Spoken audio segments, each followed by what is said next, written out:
Не успел зритель пережить впечатление от недавних, к примеру, с драма постановок «Бродский» и «Последний из ушедших», как театр уже готовит новую. Спектакль «Солярис» по знаменитому фантастическому роману польского писателя Станислава Лема готовится к показу уже пару месяцев. Автор постановки – московский режиссер Артем Устинов. Еще 1,5 года назад именно он смог подарить абхазскому зрителю один из самых необычных по своей режиссуре спектаклей Русдрама «Электро». Сделать свою работу запоминающейся и неповторимой режиссер планирует снова. На этот раз в спектакле будут использованы несколько камер с проекцией на большой экран на сцене. У нас есть такой замысел, что все это происходит в лаборатории. То есть, что это фантастическая история, происходящая на борту космической станции, на самом деле происходит внутри макета некой планеты.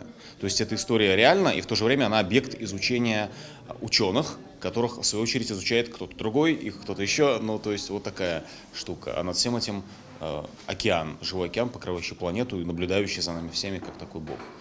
Поэтому мы и подумали, что здесь у нас, например, есть съемка с камер, которые в живом режиме передают это изображение на экран, и мы крупным планом снимаем какие-то вещи, детали, которые, например, там полет в космос.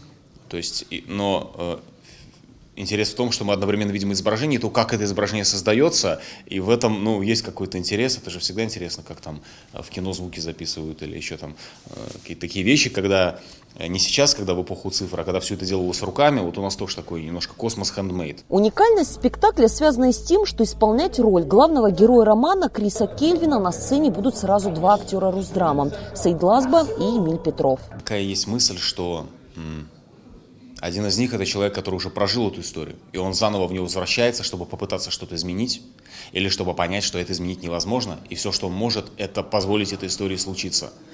То есть, а возможно и как-то самостоятельно в ней поучаствовать. Но это же про попытку людей изменить собственное прошлое.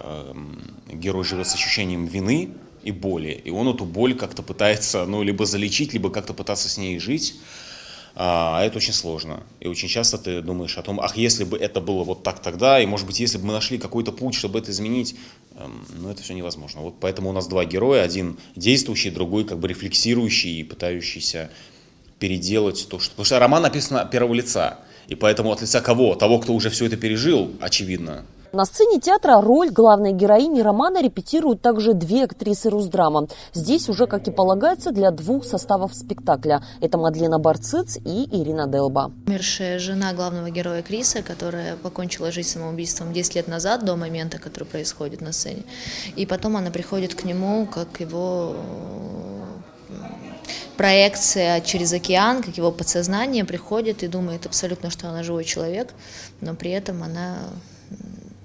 проекция, не настоящая. Это очень удивительно на самом деле, но мне очень в ней почему-то комфортно. Удивительно, потому что такого не бывает, так не делается в жизни. Но мне очень комфортно, правда. Я не знаю почему, мне кажется, что я так чувствую эту девочку, и так она внутри меня рождается. Вот сейчас пока еще рождается, еще не родилась, но...